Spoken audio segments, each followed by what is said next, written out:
60세 이후 가장 먼저 약해지는 것은 근육입니다. 하지만 놀랍게도 근육을 살리는 방법은 운동기구가 아니라 루틴에 있습니다. 특히 아침 첫 아분이 하루의 근육 생존을 결정합니다. 많은 분들이 단백질을 많이 먹으면 근육이 유지된다고 믿지만 사실은 그보다 중요한 것이 바로 근육 각성 루틴입니다. 밤새 쉬던 몸은 아침이 되면 혈류가 느려지고 근육세포는 마치 잠든 상태로 남아 있습니다. 이때 아무 자극 없이 바로 식사하거나 커피를 마시면 근육은 깨어나기도 전에 에너지를 빼앗깁니다. 저는 병원에서 70세 이상 어르신들을 진료하면서 늘 같은 패턴을 봅니다. 운동도 하고 단백질도 먹는데 왜 다리가 약해질까요? 그 이유는 알탄 타이밍입니다. 근육은 하루 중 첫 자극에 가장 민감합니다. 바로 아침 눈을 뜨는 순간입니다. 이때 5분만 투자해 근육을 깨우면 하루 종일 근육 손실이 줄어듭니다. 반대로 이 시간을 놓치면 점심이나 저녁에 아무리 운동해도 회복이 더디게 진행됩니다. 하버드대의 한 연구에서도 흥미로운 결과가 있습니다. 65세 이상 노인을 대상으로 한 실험에서 아침 첫 10분 안에 가벼운 루틴을 한 그룹은 6개월 후 근육량이 평균 14% 증가했습니다. 반면 루틴 없이 단백질만 챙긴 그룹은 3% 증가에 그쳤습니다. 즉, 단백질보다 시작 리듬이 근육의 스위치라는 뜻입니다. 그런데 이런 과학적 근거가 있음에도 불구하고 실제로 이 루틴을 실천하는 분은 10명 중 1명도 되지 않습니다. 이유는 간단합니다. 너무 복잡할 것 같다. 운동은 부담스럽다는 생각 때문이죠. 하지만 오늘 제가 말씀드릴 루틴은 단 5분, 침대 옆에서도 가능한 방법입니다. 별도의 도구나 운동복이 필요 없습니다.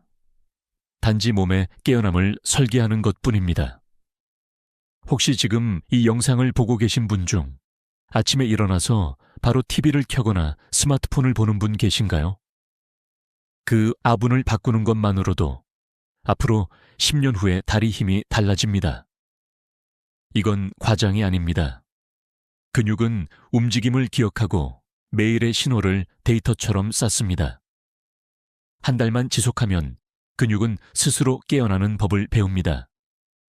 오늘 영상 끝까지 보시면 아침 2분 루틴의 4단계와 절대 피해야 할 위험한 습관 4가지를 알게 됩니다. 이 중 하나라도 실천하면 몸의 균형감과 근육 반응이 일주일 안에 달라집니다. 지금 시청자 여러분은 어느 도시에 계신가요? 서울, 부산, 광주, 혹은 제주도에 계신 분들도 댓글로 남겨주세요. 이 근육 루틴 챌린지에 함께 참여해 보시길 바랍니다. 왜냐하면 지금부터 말씀드릴 이 내용을 놓치시면 10년 후 근육의 일스파이 사라집니다. 하지만 끝까지 들으시면 내일 아침부터 다시 근육을 살릴 수 있습니다. 이제 그 첫 번째 1분을 어떻게 써야 하는지 구체적으로 알려드리겠습니다. 눈을 뜬 순간부터 근육의 하루가 시작됩니다. 하지만 대부분의 사람들은 그 순간을 가만히 보냅니다. 몸을 일으키기 전에 스마트폰을 짚거나 커튼을 열며 기지개 한 번 켜는 것으로 끝내죠. 그러나 의학적으로 보면 그 단순한 기지개가 근육을 깨우는 가장 강력한 신호입니다. 특히 70세 이후에는 이 1분이 근육의 생존과 직결됩니다. 밤새 누워있는 동안 혈류는 느려지고 근육 속 미세한 혈관은 일시적으로 수축합니다. 그 결과 아침에 일어나자마자 몸이 뻣뻣하다고 느껴지는 것이죠. 그런데 이 뻣뻣함은 단순한 노화 현상이 아니라 혈류 정체의 신호입니다. 근육은 산소와 영양분이 공급되어야만 살아 움직입니다. 즉, 아침 첫 1분에 해야 할 일은 움직임으로 혈류를 깨우는 것입니다. 제가 병원에서 권하는 가장 간단한 루틴은 다음 3가지입니다. 첫째, 발끝 당기기와 펴기. 누운 상태에서 양발을 번갈아 당기고 펴는 동작을 10회씩 합니다. 이때 종아리 근육이 펌프처럼 작동하여 하체 혈류를 상체로 밀어 올립니다. 둘째, 무릎 세우기 스트레칭. 무릎을 구부려 가슴 쪽으로 끌어올리고 다시 천천히 내립니다. 5회 반복, 허리와 복부 근육이 동시에 자극됩니다. 셋째, 어깨 회전과 발 스트레칭. 양팔을 들어 천천히 원을 그리며 돌립니다. 어깨, 등, 목 근육의 순환을 돕습니다. 이 3가지 동작을 합쳐도 1분이 차에 걸리지 않습니다. 하지만 이 1분이 근육의 기상 스위치크를 켜는 핵심입니다. 서울대병원의 연구에 따르면 60세 이상 노인의 근육은 아침 첫 10분 안에 움직임이 있을 때 혈류량이 17% 증가한다고 합니다. 반대로 아무런 자극 없이 10분 이상 누워 있으면 혈류가 느려지고 근육의 산소 포화도가 급격히 떨어진다고 합니다. 즉, 움직이지 않음이 근육을 조용히 굳게 만듭니다. 그렇다면 이렇게 간단한 동작이 왜 그렇게 중요한 걸까요? 그 이유는 근육 기억 머슬 메모리에 있습니다. 한번 활성화된 근육은 그날 하루 종일 더 잘 반응합니다. 반면 아침을 게으르게 시작한 날은 저녁 운동을 해도 반응이 둔해집니다. 이건 마치 오래된 시계의 태엽을 하루에 한 번 감아주는 것과 같습니다.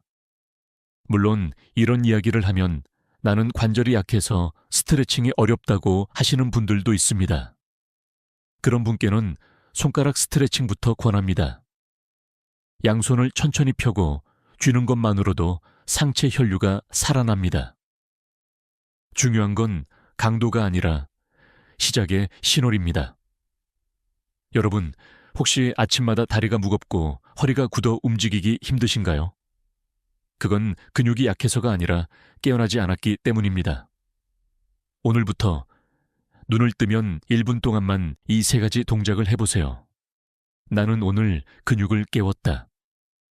이렇게 스스로에게 신호를 보내는 순간 몸은 그 기억을 저장합니다. 이 짧은 1분이 반복될수록 여러분의 몸은 스스로 더 빨리 회복하고 더 오래 젊게 유지됩니다. 이제 근육이 깨어났다면 2번째 1분에서는 몸속 세포를 깨워야 합니다. 그 비밀은 단순하지만 강력한 따뜻한 물 한 잔입니다. 많은 분들이 아침에 눈을 뜨면 제일 먼저 커피를 찾습니다. 커피를 마셔야 정신이 든다는 말 익숙하시죠? 하지만 70세 이후의 몸에서는 그 한 잔이 근육의 회복력을 떨어뜨리는 요인이 될 수 있습니다. 커피는 이뇨작용을 강하게 일으켜 체내 수분과 미네랄을 빠르게 빼앗습니다. 근육은 70% 이상이 수분으로 이루어져 있습니다. 즉, 수분이 줄면 근육은 바로 경직되고 미세한 손상을 입습니다. 그래서 아침 2번째 1분은 따뜻한 물 한 잔으로 근육에 생명을 주는 시간입니다. 찬물보다 따뜻한 물이 훨씬 더 효과적입니다. 그 이유는 청화의 관계에 있습니다. 차가운 물은 위장을 자극하고 위혈관을 수축시켜 근육으로 가야 할 혈류를 방해합니다. 반면 미지근한 물 약 40도은 혈관을 확장시키고 위장과 간의 대사를 부드럽게 시작하게 합니다.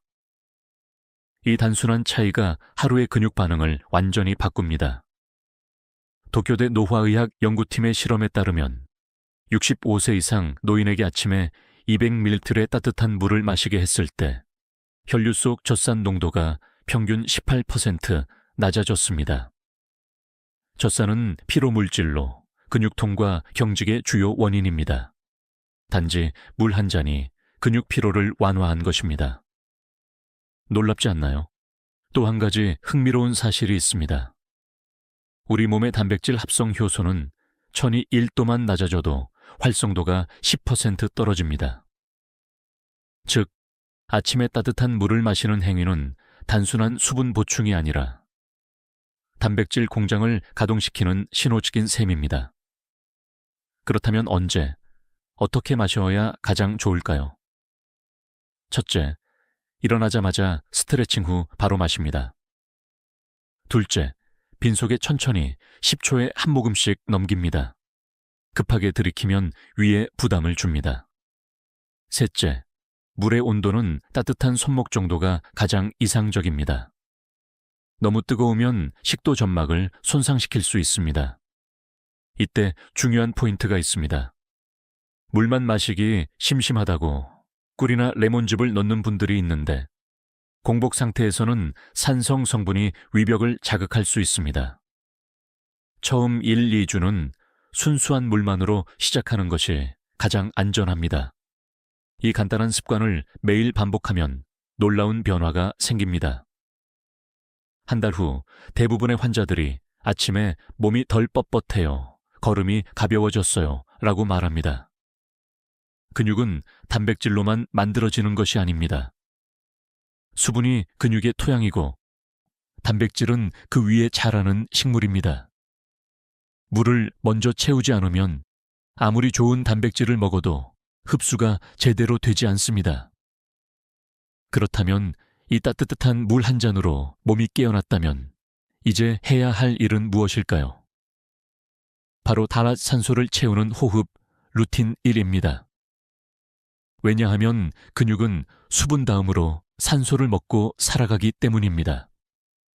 이제 세 번째 1분으로 들어갑니다. 단백질 흡수를 돕는 숨쉬기의 과학입니다. 아침에 단백질을 챙겨 먹어도 효과가 없다고 말하는 분들이 많습니다. 하지만 그 이유는 단백질의 양이 아니라 산소가 부족하기 때문입니다. 근육 속 단백질이 제 기능을 하려면 충분한 산소가 필요합니다. 그런데 70세 이후의 신체는 밤새 얕은 호흡 상태에 머물러 혈중 산소 포화도가 떨어집니다. 즉, 단백질이 들어와도 연료산소가 없으니 제대로 쓰이지 못하는 것입니다. 그래서 세 번째 1분은 산소를 채우는 시간, 바로 호흡 루틴입니다. 이건 단순한 심호흡이 아닙니다.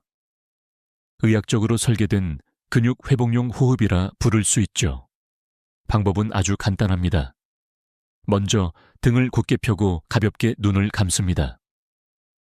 숨을 들이쉴 때 4초 동안 코로 깊게 들이마십니다. 이때 복부가 천천히 앞으로 나오도록 합니다.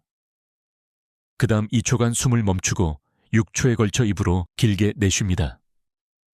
이 과정을 10회 반복합니다. 이 루틴은 단 1분이면 충분합니다. 하지만 그 1분 동안 몸은 놀라운 변화를 겪습니다. 혈중 산소 포화도가 8% 높아지고 근육 내 젖산 농도는 떨어집니다. 즉, 근육세포가 깨어나는 것입니다. 서울 아산병원의 노년의학 연구에서 이 같은 복식호흡 루틴을 매일 1분씩 한 그룹은 단백질 흡수율이 약 15% 이상 향상된 것으로 보고되었습니다. 같은 식단, 같은 단백질인데도 호흡 하나로 차이가 난다는 사실. 참 놀랍지 않나요? 이건 단순히 생리적 효과만이 아닙니다. 호흡은 자율신경의 스위치이기도 합니다. 스트레스 상태에서는 교감신경이 활성화되어 근육에 혈류를 제대로 보내지 못합니다. 그러나 깊은 호흡을 하면 부교감신경이 작동해 혈관이 열리고 단백질과 산소가 근육으로 원활히 흘러갑니다. 여기서 한 가지 흥미로운 학술 논쟁이 있습니다. 일부 학자들은 짧은 고강도 호흡이 대사 효율을 더 높인다고 주장하지만 노년층에게는 오히려 부드럽고 길게 하는 복식 호흡이 안전하고 효과적이라는 연구가 압도적으로 많습니다. 즉, 젊은이의 호흡법을 그대로 따라하면 오히려 피로만 쌓입니다. 혹시 숨쉬기가 뭐 그리 중요하겠어? 하고 생각하시나요? 하지만 실제로 근육 통증이 잦은 노인 환자 10명 중 8명은 호흡이 얕고 불규칙하다는 공통점이 있습니다. 산소가 부족하면 근육이 산화 스트레스를 받기 때문이죠. 이제 아침 3분이 지났습니다. 근육은 깨어났고 세포는 산소를 공급받았습니다. 그리고 다음 단계에서는 햇살이 그 모든 작용을 완성시킵니다. 이제 네 번째 1분으로 넘어갑시다. 아침 햇살 2분이 만드는 근육 호르몬 이야기입니다. 근육을 지키는 진짜 비밀은 헬스장에 있는 것이 아닙니다. 바로 여러분의 창가, 아침 햇살 속에 있습니다. 햇빛은 단순히 밝은 빛이 아니라 몸의 근육 호르몬 공장을 켜는 스위치입니다. 아침 햇살을 단 2분만 쬐어도 몸은 스스로 근육 합성에 필요한 비타민 D와 테스토스테론을 활성화합니다. 사람의 피부는 햇빛을 받으면 비타민 D3를 생성합니다. 이 물질은 간과 신장에서 활성형 비타민 D로 전환되며 근육세포 속 단백질 합성을 자극합니다. 실제로 미국 예일대 노화의학연구소의 조사에 따르면 70세 이상 노인 중 비타민 D 수치가 충분한 사람은 낙상 위험이 46% 낮고 근육량이 평균 12% 더 많다고 합니다. 그런데 문제는 60세 이후부터 대부분이 햇빛 노출이 급격히 줄어든다는 것입니다. 피부에 안 좋다, 더워서 싫다는 이유로 커튼을 치고 하루를 시작하죠. 결과적으로 근육은 호르몬 신호를 받지 못하고 점점 수축해 갑니다. 저는 진료실에서 종종 이렇게 말씀드립니다. 비타민 D는 약이 아니라 빛입니다. 햇살은 무료이고 부작용이 없습니다. 단지 시간대와 각도만 잘 선택하면 됩니다. 아침 7시 반부터 9시 사이에 햇살이 가장 이상적입니다. 이때는 자외선 B가 적당히 존재하면서 피부 자극이 덜하고 눈과 뇌를 통해 수면 호르몬 멜라토닌을 꺼주어 몸의 리듬을 정상화시킵니다. 즉, 햇살은 근육뿐 아니라 뇌와 호르몬 시스템 전체를 깨우는 루틴의 완성점입니다. 그렇다면 어떻게 해야 할까요? 첫째, 커튼을 열고 2분간 얼굴과 손등에 햇빛을 비추세요. 둘째, 창문을 닫은 채 유리 유해해 받는 햇살은 효과가 없습니다. 유리는 자외선 B를 차단하기 때문입니다. 셋째, 가능하다면 간단히 창문 앞에서 가벼운 스트레칭을 함께 하세요. 햇빛 플러스 움직임, 시카운드 근육의 이중 활성화입니다. 학계에서는 지금도 논쟁이 있습니다. 비타민 D 보충제만으로도 충분하다는 의견과 자연 햇빛이 훨씬 효과적이다는 주장이 맞섭니다. 하지만 최근 세계 노화학 회지 Journal of Aging Research의 보고는 명확합니다. 자연 햇빛 노출 그룹이 보충제 그룹보다 근육 기능 점수 Muscle Function Score가 2.5배 높게 유지되었습니다. 빛은 단순한 영양소가 아니라 호르몬을 깨우는 자극이기 때문이죠. 여러분, 혹시 아침에 늘 피곤하고 하루 종일 무기력한 느낌이 드시나요? 그건 햇빛이 부족해 테스토스테론 분비가 줄었기 때문일 수 있습니다. 단 2분의 햇살이 근육의 활력뿐 아니라 마음의 생기까지 되찾아줍니다. 이제 아침 4분이 지났습니다. 몸은 깨어났고 세포는 산소를 받았으며 호르몬 공장이 가동되기 시작했습니다. 그런데 여기서 조심해야 할 함정이 있습니다. 다음 1분을 잘못 쓰면 지금까지 쌓은 효과가 모두 사라집니다. 그 함정의 시작은 바로 아침 커피 취향입니다. 아침 햇살을 쬐고 몸이 막 깨어난 그 순간 대부분의 사람들이 자동으로 하는 행동이 있습니다. 바로 커피를 내리는 것이죠. 향긋한 향과 따뜻한 한 모금은 하루의 시작처럼 느껴집니다. 하지만 의학적으로 보면 기상 직후의 커피는 노년의 근육을 조용히 해치는 첫 적입니다. 그 이유는 우리 몸의 코르티솔 리듬에 있습니다. 잠에서 깬 직후 몸은 스스로 각성하기 위해 코르티솔이라는 호르몬을 분비합니다. 이 호르몬은 혈당을 살짝 높여 뇌와 근육을 깨우고 신진대사를 재가동시키는 역할을 하죠. 그런데 이때 카페인을 함께 넣어버리면 몸은 혼란을 겪습니다. 아, 이미 각성됐구나 하고 착각해버려서 자연 호르몬 리듬이 망가집니다. 결과적으로 몇 시간 뒤 급격한 피로감이 오고 근육 대사가 둔화되죠. 특히 70세 이후에는 간 기능이 젊을 때보다 30에서 40% 느려져 있습니다. 카페인을 분해하는 속도도 그만큼 떨어집니다. 즉, 커피 한 잔에 카페인이 오후까지 남아 근육의 회복 호르몬, 성장 호르몬, IGF-1을 억제하게 됩니다. 서울의대의 연구에 따르면 65세 이상 노인에게서 아침 공복 커피 섭취 후 근육 단백질 합성률이 18% 감소했다고 합니다. 그 결과 매일 커피로 하루를 시작하는 사람은 그렇지 않은 사람보다 근육량이 서서히 줄어드는 경향을 보였죠. 물론 커피 자체가 나쁜 것은 아닙니다. 문제는 언제 마시느냐입니다. 기상 후 최소 90분이 지난 뒤 아침 식사를 마치고 나서 커피를 마시면 코르티솔 리듬과 충돌하지 않고 오히려 집중력 향상에 도움이 됩니다. 하지만 공복 상태에서, 특히 근육이 아직 완전히 깨어나지 않은 상태에서 커피를 마시면 몸은 수분을 빼앗기고 혈압이 순간적으로 상승하며 근육 속 칼륨이 빠져나갑니다. 혹시 나는 평생 아침 커피를 마셨는데 괜찮은데 라고 생각하실 수도 있습니다. 하지만 조용히 진행되는 변화가 있습니다. 처음엔 단지 손발이 차고 오후에 피곤이 몰려오는 정도지만 몇 년이 지나면 걸음이 무겁다, 근육이 잘 안 붙는다는 증상이 나타나죠. 그건 단백질 부족이 아니라 호르몬 리듬 파괴의 결과입니다.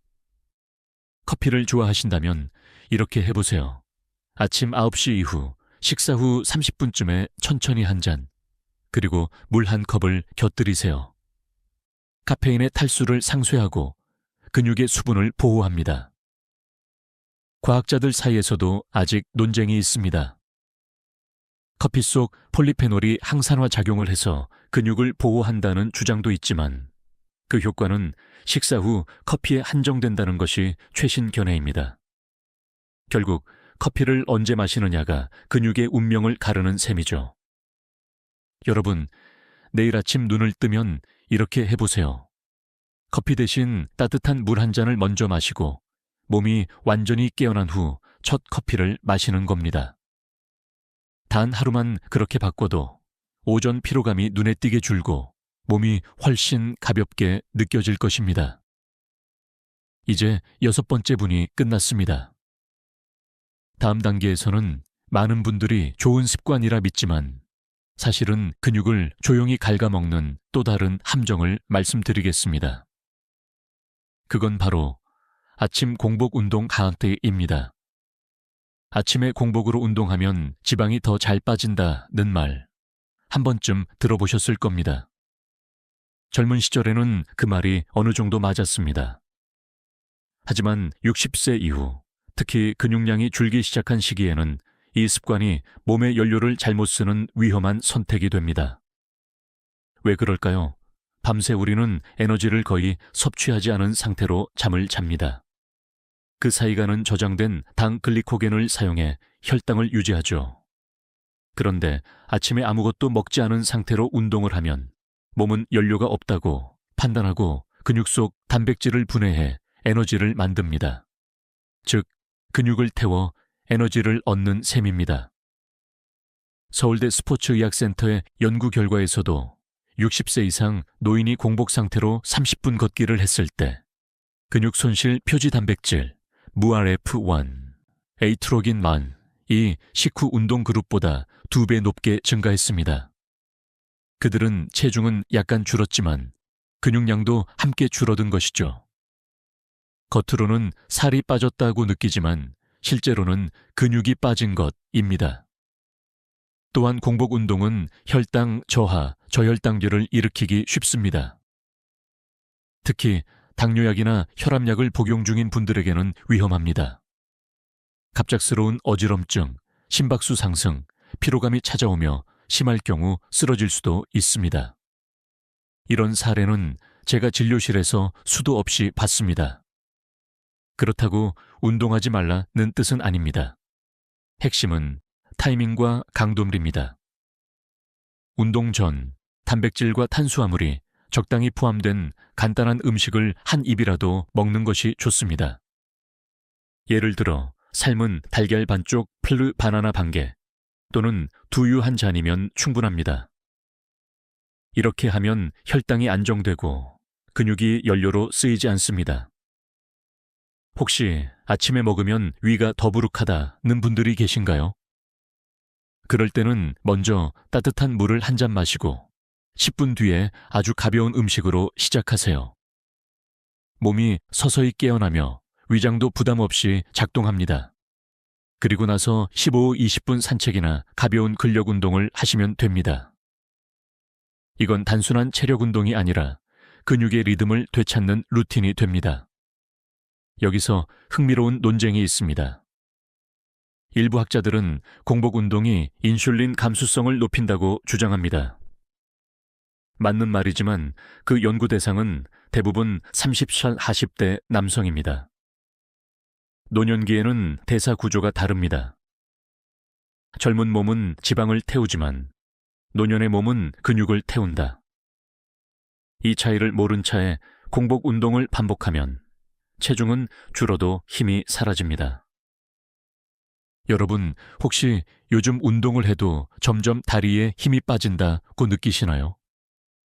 그렇다면 운동이 아니라 운동 전 준비가 잘못된 것일 가능성이 큽니다. 근육은 에너지가 충분한 상태에서 자극을 받아야 성장합니다. 내일 아침 운동화 끈을 묶기 전에 한 입만 드세요. 그 한 입이 근육을 지키는 방패가 됩니다.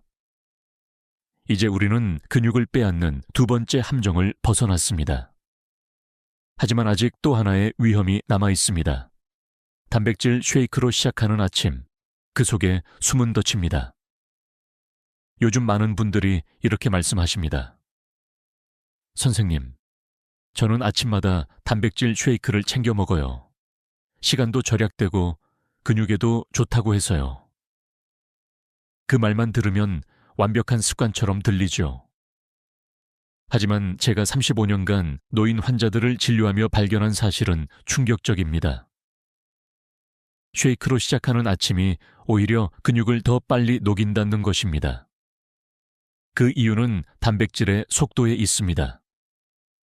젊은 몸에서는 흡수가 빠를수록 좋습니다. 운동 후 빠르게 공급해야 근육 회복이 빠르니까요. 하지만 70세 이후의 몸은 다릅니다. 위장 운동이 느려지고 인슐린 반응이 둔해집니다. 이 상태에서 쉐이크처럼 흡수가 급속한 단백질을 넣으면 혈당과 인슐린이 급상승하고 곧바로 떨어집니다.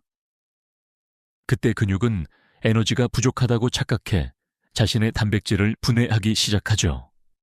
서울대 노화대사 연구팀의 실험에 따르면 단백질 파우더, 웨이 단백질을 공복에 섭취한 65세 이상 그룹은 1시간 후 근육 내 아미노산 농도는 급격히 올라갔지만 3시간 후에는 오히려 기초 상태보다 12% 낮게 떨어졌습니다. 즉, 빨리 흡수된 단백질이 오래 가지 못한 것입니다. 반면 삶은 달걀 플러스 두유 조합을 섭취한 그룹은 아미노산 농도가 서서히 올라가 4시간 이상 안정적으로 유지되었습니다. 결국 근육은 지속적인 연료를 더 좋아한다는 뜻입니다. 여러분, 혹시 단백질 쉐이크를 마시고도 금방 허기지거나 피로를 느껴본 적 있으신가요? 그건 몸이 신호를 보내는 겁니다. 나는 속이 빈 칼로리를 받았다. 즉, 흡수는 빨랐지만 체내에 남은 것은 거의 없다는 뜻입니다. 또 하나 간과하기 쉬운 문제가 있습니다. 많은 단백질 쉐이크에는 인공 감미료, 인스턴트 향료, 보존제가 들어있습니다. 이들은 간에서 해독 과정을 거치며 단백질 대사를 방해합니다. 결국 근육보다 간이 먼저 피로해지고 몸은 그 피로를 근육의 무력감으로 느끼게 되죠. 물론 단백질 쉐이크를 완전히 금지하라는 뜻은 아닙니다. 단지 아침 첫 식사로는 피하라는 것입니다. 식사 후 혹은 운동 직후 간식처럼 마시는 것은 괜찮습니다. 하지만 공복의 첫 자극으로는 절대 안 됩니다. 제가 만난 74세 여성 환자 한 분은 매일 아침 쉐이크만 마시며 다이어트를 하셨습니다. 2달 뒤 체중은 3kg 줄었지만 허벅지 근육량은 1.1kg나 감소했습니다. 다리가 자꾸 떨리고 계단이 무서워요. 이분은 단백질이 부족했던 게 아니라 잘못된 형태로 단백질을 섭취한 것이 문제였습니다. 혹시 지금 이 영상을 보며 나도 쉐이크부터 마시는데 하고 떠오르신다면 내일 아침 이렇게 바꿔보세요. 쉐이크 대신 삶은 달걀 하나, 두유 반 컵, 견과류 한 줌. 흡수는 느리지만 근육은 훨씬 안정적으로 반응합니다. 이제 여러분은 근육을 해치는 세 번째 함정을 벗어났습니다. 하지만 아직 마지막 그리고 가장 교묘한 함정이 남아 있습니다. 그건 바로 늦은 아침 식사분입니다. 조금만 늦어도 근육은 그 사이 스스로를 연료로 태워버립니다. 아침은 천천히 먹어야 소화에 좋다. 배가 고파질 때까지 기다렸다가 먹는 게 건강하다. 이 두 문장은 많은 분들이 믿는 상식입니다. 하지만 70세 이후의 몸에서는 이 상식이 오히려 근육을 서서히 녹이는 원인이 됩니다. 그 이유는 밤새 이어지는 단백질 단식 시간 때문입니다. 저녁을 7시에 드셨다면 다음날 아침 9시까지는 무려 14시간 동안 아무것도 먹지 않은 셈이죠. 이 시간 동안 몸은 저장된 에너지를 다 써버리고 더 이상 쓸 것이 없으면 근육 단백질을 분해해 연료로 사용하기 시작합니다. 즉, 늦은 아침은 근육을 굶기는 셈입니다. 미국 노화연구소 NIA의 보고서에 따르면 65세 이상 노인이 아침 식사를 오전 9시 이후로 미루면 그룹의 근육량이 1년 후 평균 3.8% 더 빠르게 감소했다고 합니다. 반면 오전 6시 시일 7시 30분 사이에 식사를 한 그룹은 근육량 유지율이 가장 높았으며 낙상률도 절반 이하로 줄었습니다. 이건 단순히 식사 시각의 문제가 아닙니다. 아침 첫 식사는 몸의 대사 시계를 리셋하는 신호이기 때문입니다. 아침을 늦게 먹으면 인슐린 리듬과 성장 호르몬 리듬이 모두 어긋납니다. 그 결과 단백질을 먹어도 근육이 제대로 받아들이지 못합니다. 즉, 단백질 흡수 효율이 떨어지는 것이죠. 한 가지 흥미로운 실험이 있습니다. 도쿄 의과대학에서 70세 이상 노인을 두 그룹으로 나눠 하루 단백질 섭취량을 동일하게 맞춘 후 한 그룹은 오전 7시에 아침 식사, 다른 그룹은 오전 10시에 아침 식사를 하게 했습니다. 결과는 놀라웠습니다. 아침을 일찍 먹은 그룹은 8주 후 허벅지 근육량이 평균 9% 증가, 늦은 그룹은 오히려 3% 감소했습니다. 같은 양의 단백질을 먹어도 언제 먹느냐가 이렇게 큰 차이를 만듭니다. 혹시 여러분은 요즘 아침을 자주 거르거나 늦게 드시지 않나요? 그럴 때마다 느끼는 그 무기력함, 사실은 에너지 부족이 아니라 근육이 연료로 타는 신호입니다. 한 번쯤 이런 경험 있으실 겁니다. 아침을 굶고 나가면 오전에 머리가 멍하고 다리가 무거워지죠. 이건 혈당 때문이 아니라 근육이 스스로를 분해하기 시작했기 때문입니다. 그렇다면 이상적인 아침 타이밍은 언제일까요? 기상 후 30분 이내, 늦어도 1시간 이내입니다. 그리고 반드시 단백질 플러스 탄수화물 플러스 수분을 함께 섭취해야 합니다. 예를 들어 삶은 달걀 1개, 현미밥 3숟갈, 따뜻한 물 1잔 이 3가지면 충분합니다. 또한 입맛이 없다면 몸이 피곤하다는 신호일 수도 있습니다. 그럴 땐 억지로 많이 먹지 말고 단백질이 들어간 음료 두유, 미지근한 우유 등으로 대체해도 좋습니다. 핵심은 근육이 깨어난 직후 연료를 공급받는 것들입니다. 학자들 사이에서는 시간 제한, 식단 타임 리스트릭티드 피딩이 유행입니다. 하지만 그 연구의 대부분은 40버 50대 대상입니다. 노년층은 이미 대사 속도가 느려져 있고 근육 회복력도 떨어져 있습니다. 즉, 젊은 사람의 식단 트렌드를 그대로 따라하면 오히려 위험합니다. 여러분, 내일 아침만큼은 시간을 앞당겨 보세요. 육아시 이전에 한 숟가락이라도 드시고 그 후 커피를 마셔도 늦지 않습니다. 이 단순한 변화 하나로 근육은 하루 종일 연료가 충분하다고 느끼며 스스로를 지키게 됩니다.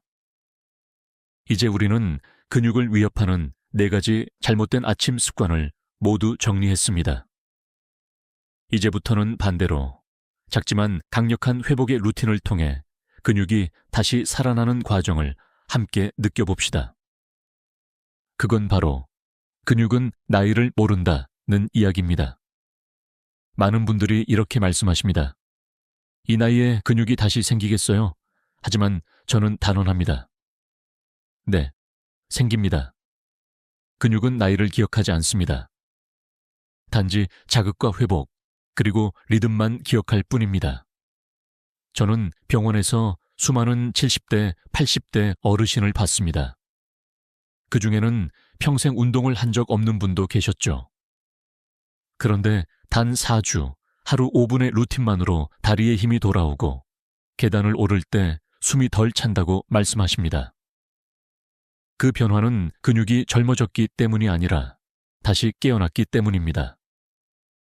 하버드의 노화생리학 연구에 따르면 70세 이후라도 규칙적인 근육 자극을 시작하면 근육세포 속 미토콘드리아가 다시 활성을 회복한다고 합니다. 즉, 근육은 세포 수준에서 재생 능력을 갖고 있다는 것이죠. 심지어 80대 실험군에서도 12주 후 근육 효율이 평균 23% 증가했습니다. 이건 나이가 아니라 루틴의 문제입니다. 하지만 중요한 건 무엇을 얼마나 하느냐보다 매일 하느냐입니다. 근육은 반복을 사랑합니다. 큰 운동기구도 긴 시간도 필요 없습니다. 몸이 깨어나는 아침의 짧은 리듬, 그게 바로 근육의 언어입니다. 저는 이 부분을 설명할 때 늘 한 환자분의 이야기를 떠올립니다.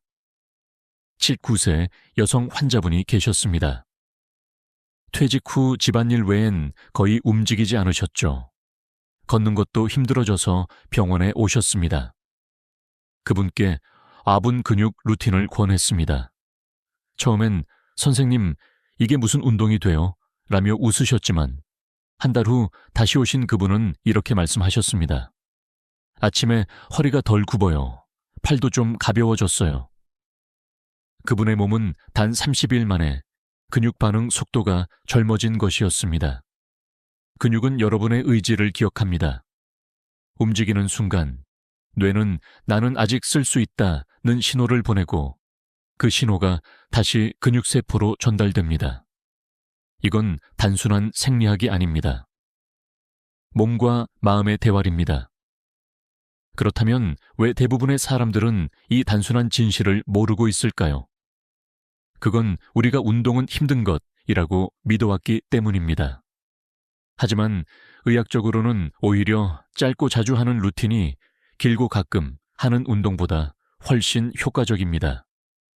특히 70세 이후의 몸에서는 하루에 5분을 꾸준히 반복하는 것이 일주일에 한 번 1시간 운동하는 것보다 훨씬 강력한 근육 자극을 만듭니다. 이건 단지 근육의 문제만이 아닙니다. 근육이 깨어나면 혈당, 혈압, 기억력, 기분까지 변합니다. 그 이유는 근육이 신체 호르몬의 공장이기 때문입니다. 움직일 때마다 몸은 근육 호르몬 에미오킨을 분비해 뇌와 심장, 혈관을 동시에 보호합니다. 그래서 의사들은 요즘 이렇게 말합니다.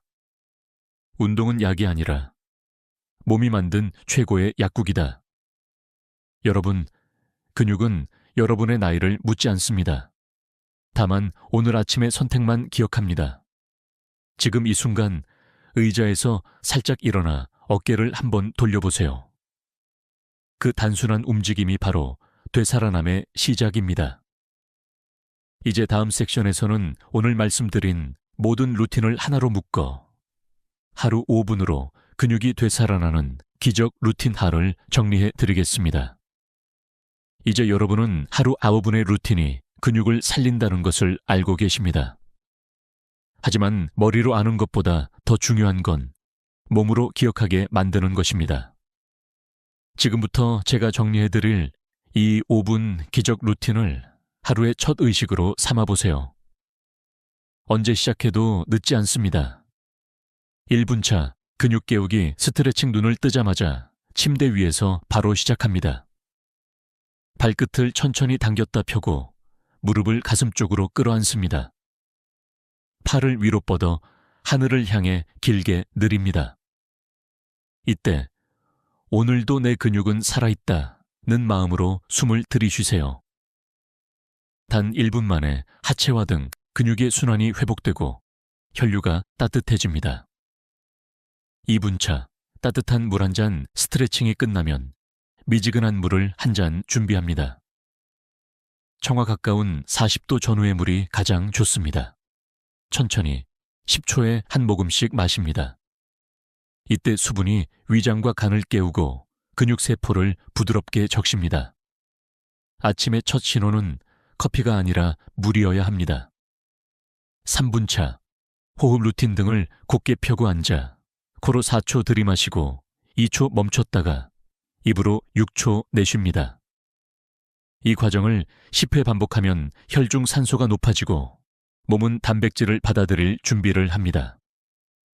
이때 어깨를 부드럽게 흔들며 숨이 흐르는 감각을 느껴보세요. 내 몸이 깨어나고 있다는 느낌이 들 것입니다. 4분 차 햇살 2분 루틴 커튼을 열고 창가로 나가 얼굴과 손 등에 햇살을 쬐입니다.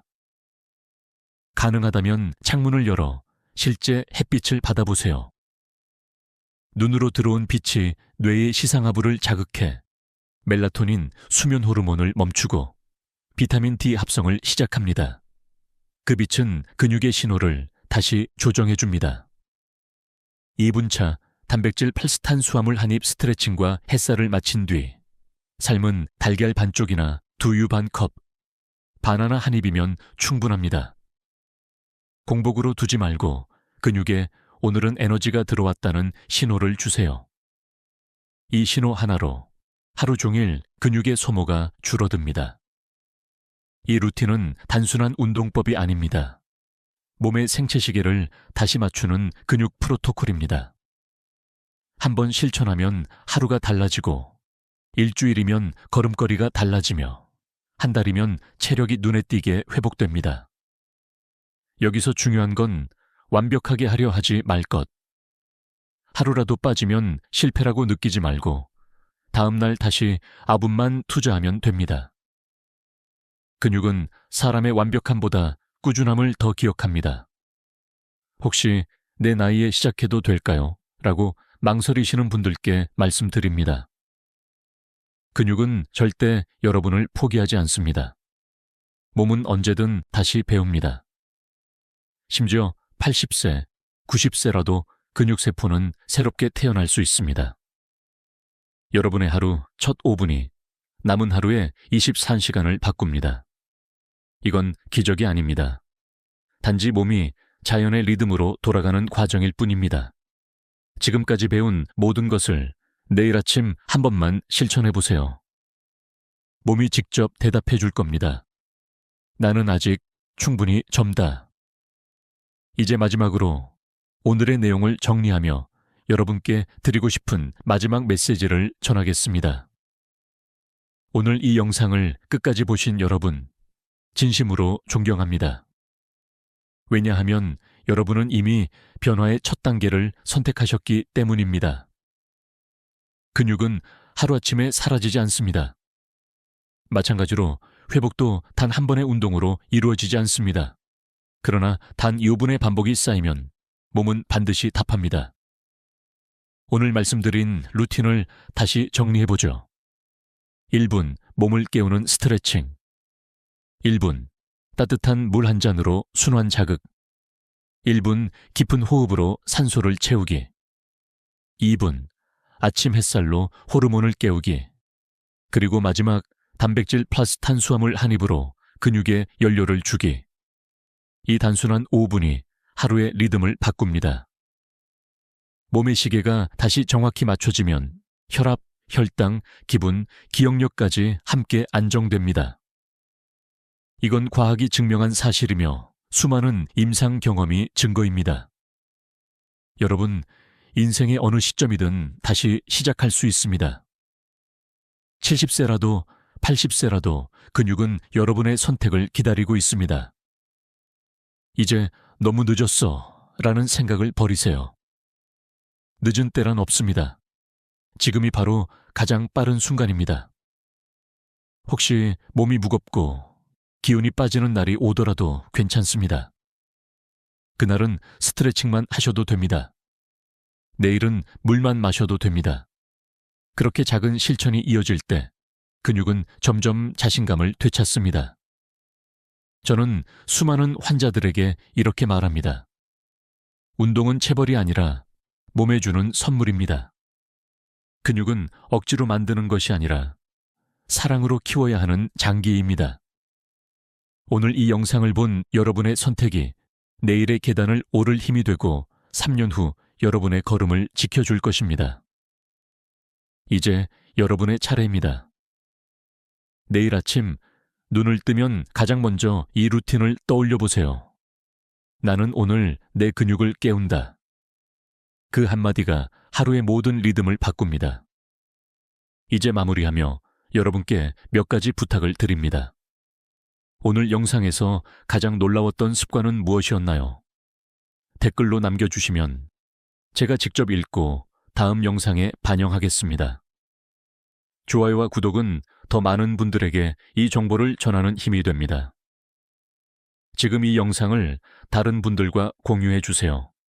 여러분의 한 번의 클릭이 누군가의 근육을 구할 수도 있습니다. 그리고 잊지 마세요. 지금부터 다시 시작하실 수 있습니다.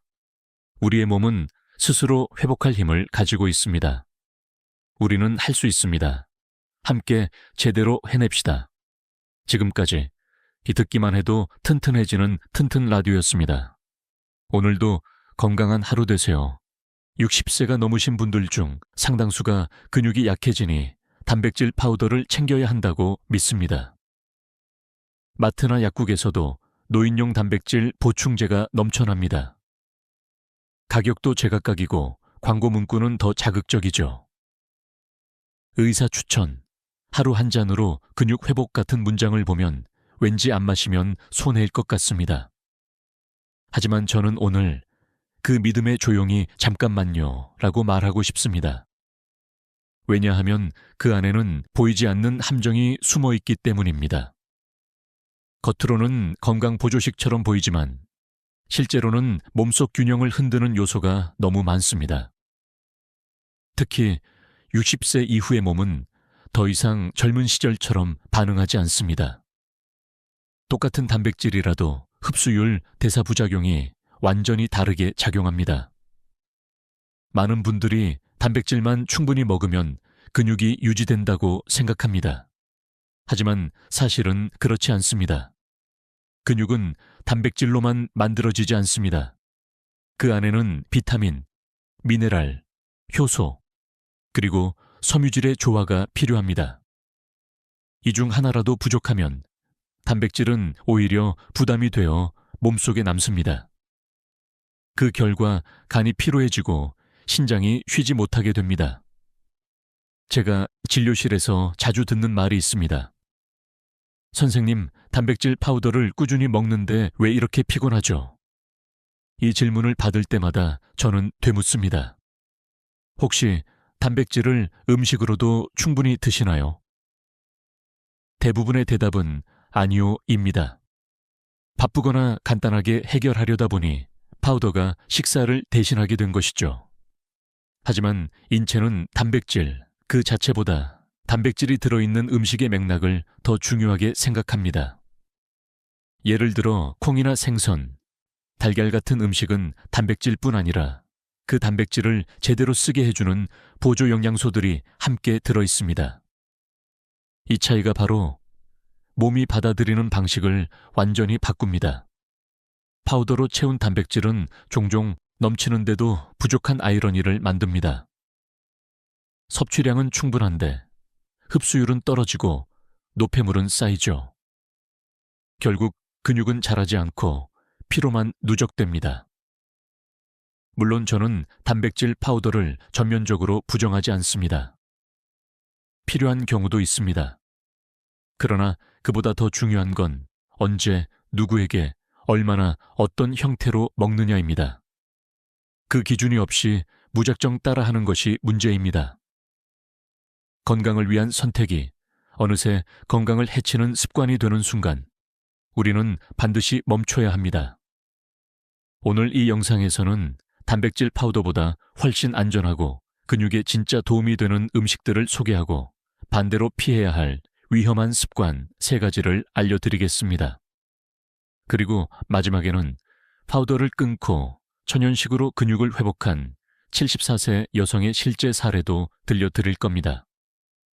끝까지 들으시면 오늘부터 어떤 음식을 선택해야 하는지, 그리고 몸이 진짜로 반응하는 단백질 섭취법이 무엇인지 정확히 알게 되실 겁니다. 이제 잠깐 여러분께 부탁드립니다. 지금 이 영상을 보고 계신 분들은 어느 도시에 계신가요? 서울인가요? 부산인가요? 아니면 제주인가요? 댓글로 남겨주세요. 여러분의 지역과 경험이 다른 분들에게 큰 힘이 됩니다. 그리고 이 말을 꼭 기억하세요. 지금부터 말씀드리는 내용을 놓치시면 10년 후 근육의 일사이 사라집니다. 하지만 반대로 오늘부터 바꾸신다면 당신의 몸은 다시 근육을 기억할 수 있습니다. 단백질 파우더를 손쉽게 타서 마시는 습관이 생긴 이유는 단 하나입니다. 빠르고 편하니까. 하지만 빠르고 편한 것 뒤에는 언제나 대가가 있습니다. 우리 몸은 그렇게 간단하지 않기 때문입니다. 단백질이라는 건 원래 가루 형태로 존재하지 않았습니다. 콩, 달걀, 생선, 그리고 우유. 이 4가지가 인류가 수천 년 동안 의존해온 진짜 단백질 식품입니다. 이 음식들은 자연 속에서 만들어진 복합체이죠. 단백질뿐 아니라 그 단백질을 효율적으로 쓰게 하는 미네랄과 효소가 함께 들어 있습니다. 그런데 파우더는 그 복잡한 구조를 전부 없애버리고 단백질만 고립시킵니다. 이것이 문제의 시작입니다. 한때 의학계에서는 단백질만 고농축으로 섭취하면 더 좋다는 주장이 있었습니다. 근육량을 빠르게 늘릴 수 있다는 이론이었죠. 하지만 최근의 연구는 정반대의 결과를 보여줍니다. 하버드대 노화연구소의 자료에 따르면 60세 이상에서 단백질을 음식이 아닌 파우더로 주로 섭취한 그룹은 식사로 섭취한 그룹보다 근육 유지율이 낮고 피로 호소율이 2배 높았습니다. 이유는 단순합니다. 음식은 단백질과 함께 섬유질, 지방, 비타민이 들어가지만 파우더는 그 어떤 균형도 없습니다. 이 차이를 몸은 정확히 구분합니다. 식사로 먹는 단백질은 소화기관 전체가 협력해서 처리하지만 파우더 단백질은 위에서 거의 즉시 흡수되어 간과 신장에 순간적인 단백질 폭주를 일으킵니다. 이런 자극이 반복되면 신장은 불필요한 질소를 처리하느라 과부하가 걸리고 가는 피로를 호소하게 되죠. 여기서 흥미로운 논쟁이 있습니다. 그럼 천연 단백질만으로는 근육을 지킬 수 없지 않느냐? 이건 반은 맞고 반은 틀린 이야기입니다. 천연 단백질만으로도 충분히 가능합니다. 단, 식사 강역과 조합이 중요할 뿐이죠. 예를 들어 아침에는 달걀과 두부, 점심에는 생선과 채소, 저녁에는 콩류나 두유. 이런 식으로 자연스러운 순환을 만들어주면 몸은 필요한 때에 필요한 양만큼 흡수합니다. 이게 바로 파우더가 절대 따라올 수 없는 리듬입니다. 저는 진료실에서 늘 이렇게 설명합니다. 음식 속 단백질은 오케스트라입니다. 단백질 파우더는 단 한 명의 독주제에 불과하죠. 오케스트라는 여러 악기가 조화를 이루어 완전한 소리를 냅니다. 몸도 마찬가지입니다. 단백질이 혼자 연주할 수는 없습니다. 비타민 B군, 마그네슘, 칼륨 같은 조연이 반드시 필요합니다. 그래서 저는 환자분께 늘 이렇게 말합니다. 콩을 삶을 땐 소금 대신 미역이나 다시마를 함께 끓이세요.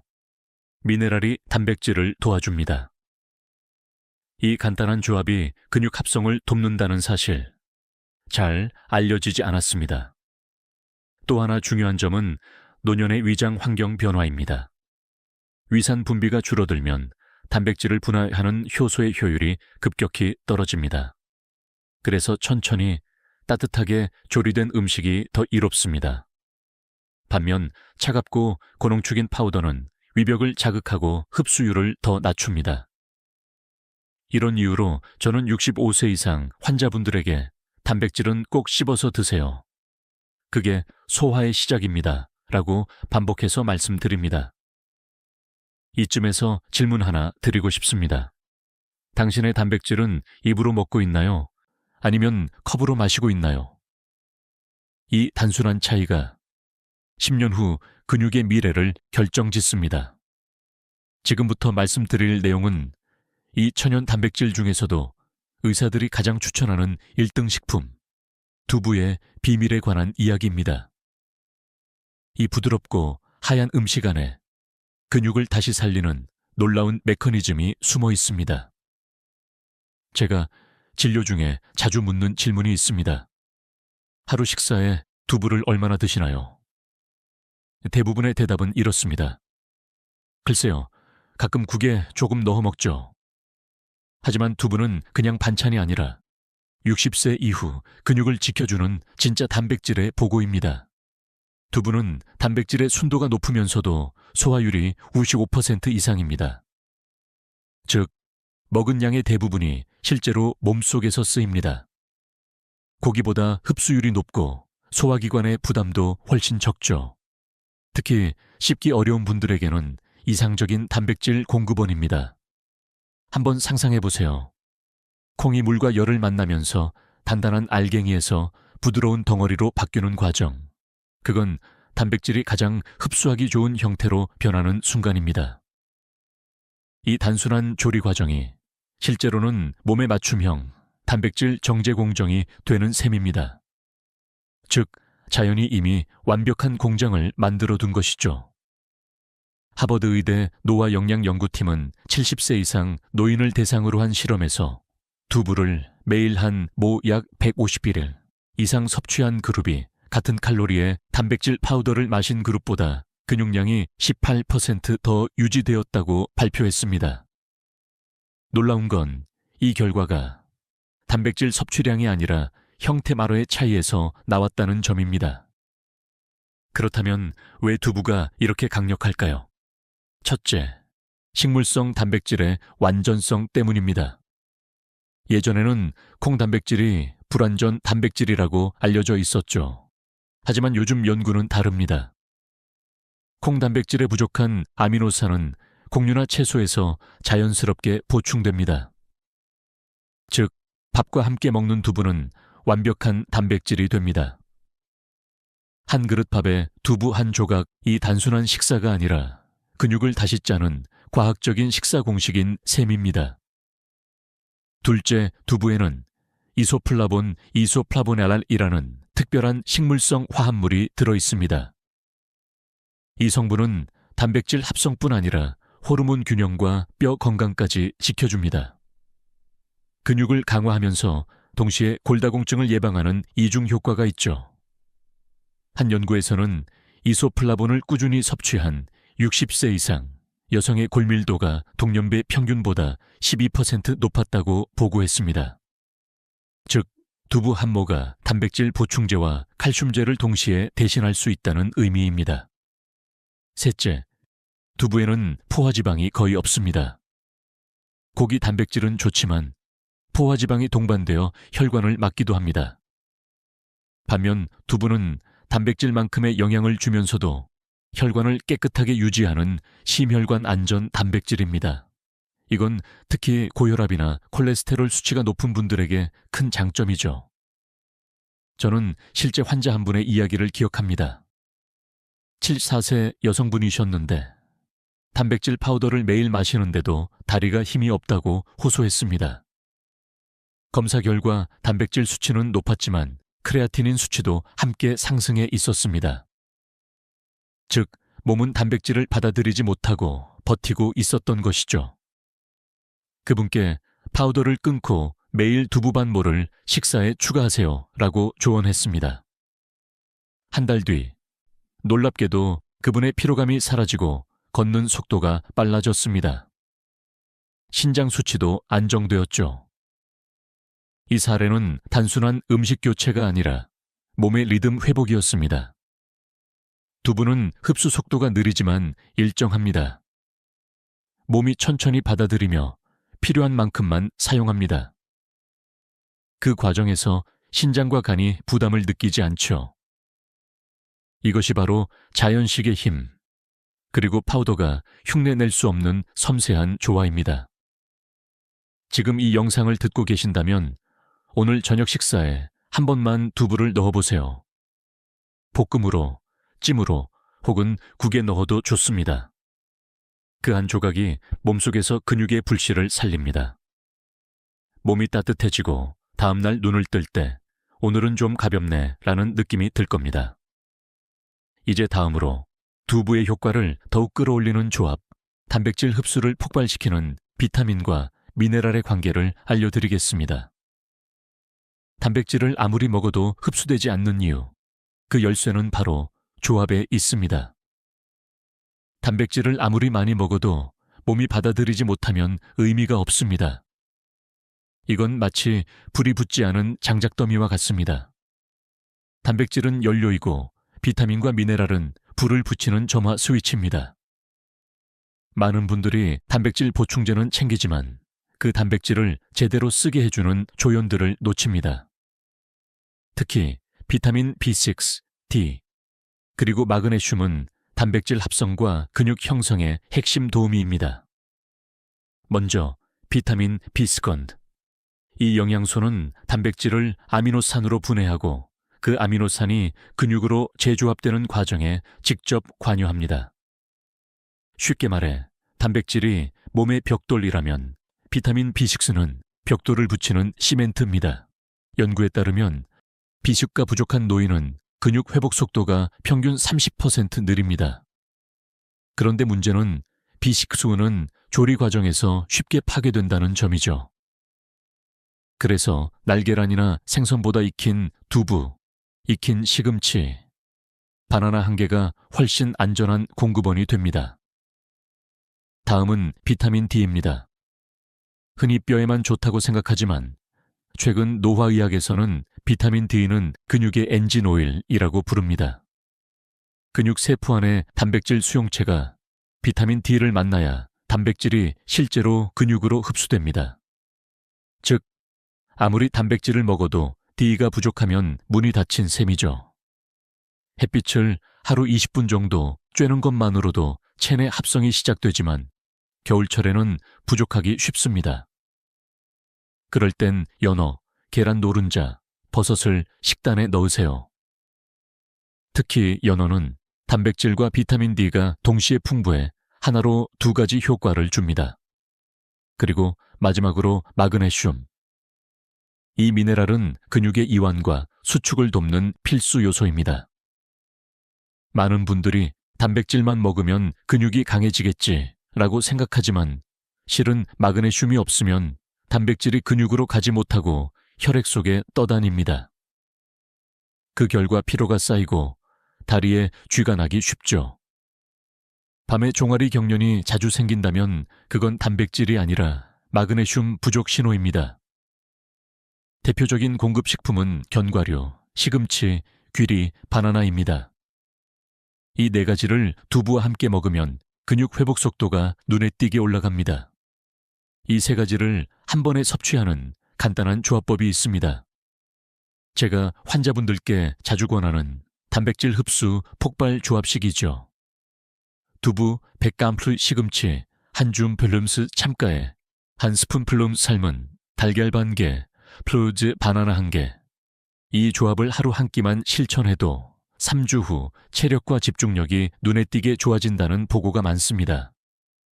한 연구에서는 이 조합을 꾸준히 먹은 65세 이상 그룹이 그렇지 않은 그룹보다 단백질 활용률이 24% 더 높고 피로 회복 속도는 40% 빠르다는 결과가 나왔습니다. 물론 과학자들 사이에는 이런 논쟁도 있습니다. 비타민이나 미네랄 보충제를 먹는 게 더 효과적이지 않느냐.